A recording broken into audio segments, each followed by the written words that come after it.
بسم الله الرحمن الرحيم. اللهم يا ذا المن ولا يمن عليه، يا ذا الجلال والإكرام، يا ذا الطول والإنعام، لا إله إلا أنت ظهر اللاجين وجار المستجيرين وأمان الخائفين.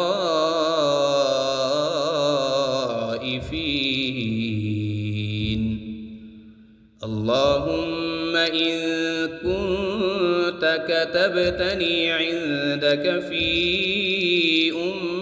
الكتاب شقيا أو محروما أو مطرودا أو مقترا علي في الرزق فامح.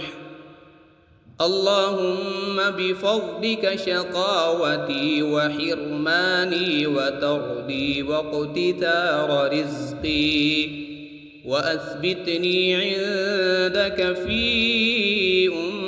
الكتاب سعيدا مرزوقا موفقا للخيرات، فإنك قلت وقولك الحق في كتابك المنزل على لسان نبيك المرسل. يمحو الله ما يشاء ويثبت وعنده الكتاب. إلهي بالتجلي الأعظم التي يفرق فيها كل أمر حكيم ويبرم، أن تكشف عنا من البلاء والبلواء ما نعلم وما لم نعلم، وأنت به أعلم، إنك أنت الأعز الأكرم. وصلى الله تعالى على سيدنا محمد وعلى آله وأصحابه وسلم، والحمد لله رب العالمين.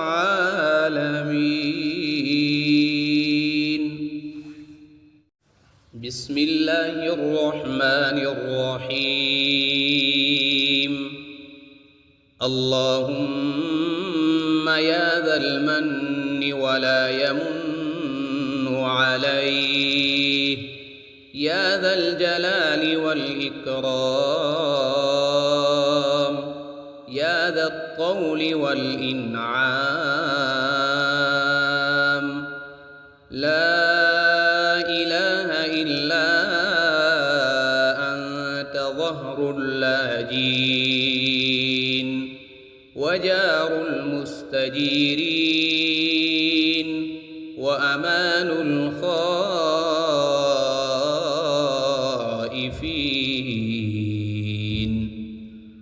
اللهم إن كنت كتبتني عندك في الكتاب شقيا أو محروما أو مطرودا أو مقترا علي في الرزق فامح. اللهم بفضلك شقاوتي وحرماني وطردي واقتثار رزقي، وأثبتني عندك في الكتاب سعيدا مرزوقا موفقا للخيرات، فإنك قلت وقولك الحق في كتابك المنزل على لسان نبيك المرسل. يمحو الله ما يشاء ويثبت وعنده أم الكتاب إلهي بالتجلي الأعظم التي يفرق فيها كل أمر حكيم ويبرم أن تكشف عنا من البلاء والبلواء ما نعلم وما لم نعلم وأنت به أعلم إنك أنت الأعز الأكرم.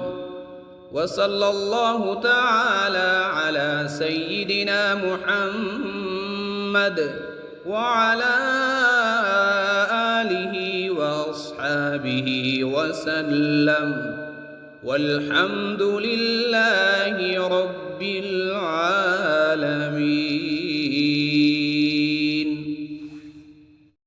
بسم الله الرحمن الرحيم.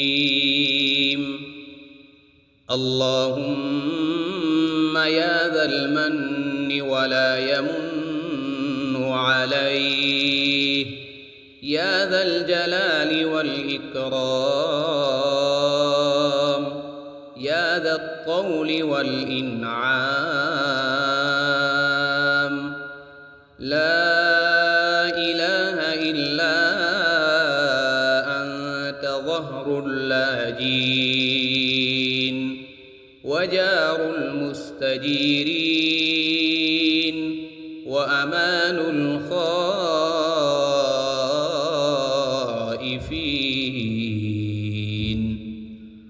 اللهم إن كنت كتبتني عندك في أم الكتاب شقيا أو محروما أو مطرودا أو مقترا علي في الرزق فامح. اللهم بفضلك شقاوتي وحرماني وتردي واقتتار رزقي وأثبتني عندك في أم الكتاب سعيدا مرزوقا موفقا للخيرات. فإنك قلت وقولك الحق في كتابك المنزل على لسان نبيك المرسل يمحو الله ما يشاء ويثبت وعنده أم الكتاب إلهي بالتجلي الأعظم التي يفرق فيها كل أمر حكيم ويبرم أن تكشف عنا من البلاء والبلواء ما نعلم وما لم نعلم وأنت به أعلم إنك أنت الأعز الأكرم. وصلى الله تعالى على سيدنا محمد وعلى آله وأصحابه وسلم والحمد لله رب العالمين. بسم الله الرحمن الرحيم. اللهم يا ذا المن ولا يمن عليه يا ذا الجلال والإكرام يا ذا الطول والإنعام لا إله إلا أنت ظهر اللاجين وجار المستجيرين وأمان الخائفين.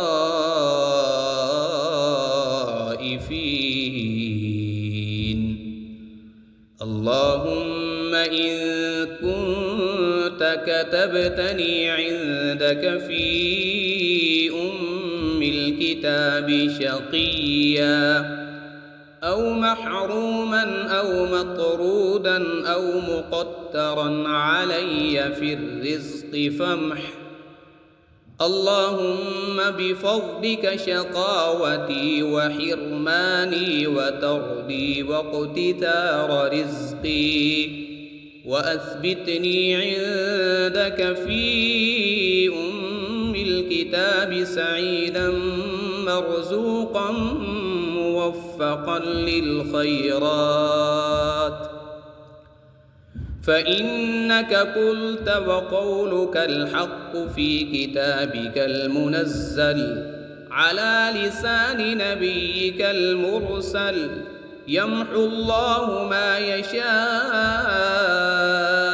ويثبت وعنده أم الكتاب. إلهي بالتجلي الأعظم التي يفرق فيها كل أمر حكيم ويبرم، أن تكشف عنا من البلاء والبلواء ما نعلم وما لم نعلم، وأنت به أعلم، إنك أنت الأعز الأكرم. وصلى الله تعالى على سيدنا محمد وعلى آله وأصحابه وسلم، والحمد لله رب العالمين.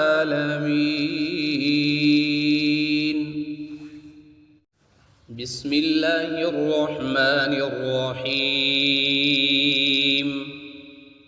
اللهم يا ذا المن ولا يمن عليه، يا ذا الجلال والإكرام، يا ذا الطول والإنعام،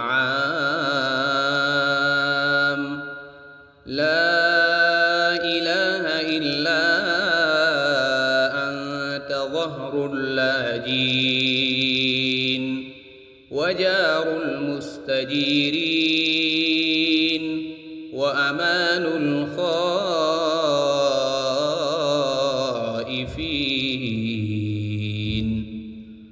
اللهم إن كنت كتبتني عندك في الكتاب شقيا أو محروما أو مطرودا أو مقترا علي في الرزق فامح. اللهم بفضلك شقاوتي وحرماني وتردي واقتتار رزقي، وأثبتني عندك في الكتاب سعيدا مرزوقا موفقا للخيرات. فإنك قلت وقولك الحق في كتابك المنزل على لسان نبيك المرسل. يمحو الله ما يشاء ويثبت وعنده أم الكتاب. إلهي بالتجلي الأعظم التي يفرق فيها كل أمر حكيم ويبرم، أن تكشف عنا من البلاء والبلواء ما نعلم وما لم نعلم، وأنت به أعلم، إنك أنت الأعز الأكرم. وصلى الله تعالى على سيدنا محمد وعلى آله وأصحابه وسلم، والحمد لله رب العالمين.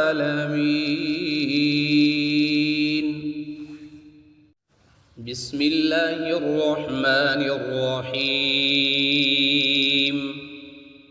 اللهم يا ذا المن ولا يمن عليه، يا ذا الجلال والإكرام، يا ذا الطول والإنعام، لا إله إلا أنت ظهر اللاجين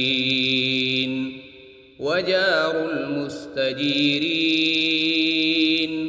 وأمان الخائفين.